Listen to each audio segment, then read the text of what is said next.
startling twist now in the battle to eradicate the polio virus. Polio virus is recently found in New York, London, and Jerusalem, where apparently mutated versions of viruses that had first originated in the actual vaccines that were meant to stamp out the paralytic disease in recent weeks.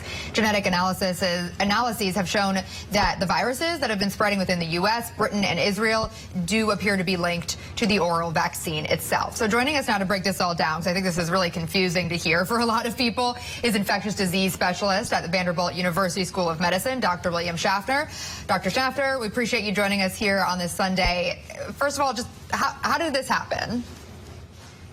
Well, the first thing we need to know, Lindsay, is that we have around the world largely been using, until recently, an oral polio vaccine. Remember, that's the one where you put a couple of drops on a sugar cube and a child will take it down very, very quickly. That's a weakened form of the virus. It's still alive. It can multiply in our intestines, and it provides us great immunity. It was brilliantly successful in reducing the worldwide amount of polio that we had. You know, it's only available, polio is now only active in 2 countries, Afghanistan and Pakistan.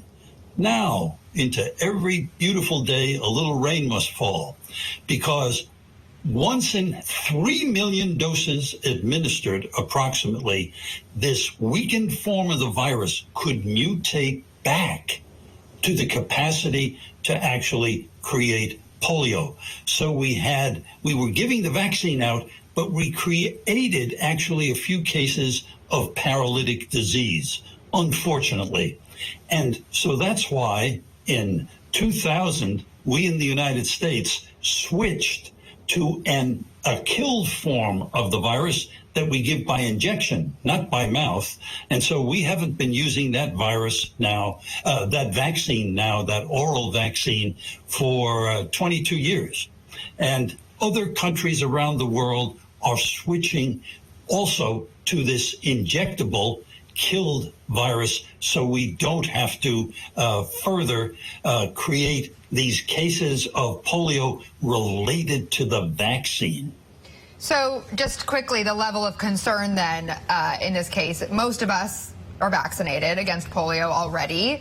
So what's the concern of it spreading, this rare version of polio? So this is also a little subtle. The people who are at risk of getting the paralytic disease are people who are unvaccinated. Mm-hmm. And most of us, as you said, are vaccinated. However, even though we're vaccinated with this injectable vaccine, this virus can get into our intestine and multiply there and spread to others. But we're not harmed by it. We're protected from it because we're vaccinated. So the people we're really concerned about are those who still are unvaccinated or incompletely vaccinated. So my message goes out to every parent in the United States.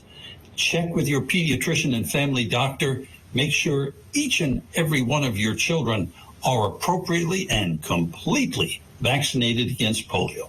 Yep. I think if there's been a message over the past couple of years is be up to date on your vaccines, no matter what the disease is. All right. Dr. William Schaffner, as always, a pleasure having you on. Thank you. Thank you.